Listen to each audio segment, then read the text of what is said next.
মানুষের খনন করা বাংলাদেশের সবচেয়ে বড় দিঘি।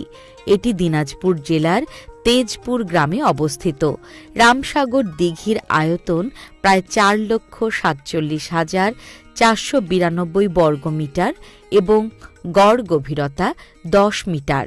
আপনারা যেসব দর্শনার্থী এসব জায়গায় দেখতে আসে তাদেরকে কিভাবে সেবা দেন? আমরা মূলত তাদের ব্যক্তি নিরাপত্তা সহ বিভিন্ন সমস্যা যদি হয়ে থাকে তখন তৎক্ষণাৎ আমরা ব্যবস্থা গ্রহণ করি। দিঘির পশ্চিম পাড়ে একটি ঘাট রয়েছে। দিনাজপুর শহর থেকে প্রায় 7 কিলোমিটার দূরে রামসাগর দিঘিটির অবস্থান। রামসাগর দিঘিকে কেন্দ্র করে একটি মনোরম রামসাগর জাতীয় উদ্যান গড়ে উঠেছে। এখানে পূর্ণ চাঁদের সৌন্দর্য উপভোগ করা যায়।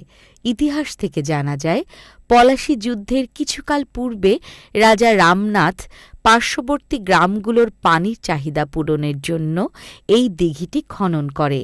রাজা রামনাথের নাম থেকেই দিঘিটি রামসাগর দিঘি নামে পরিচিতি লাভ করে।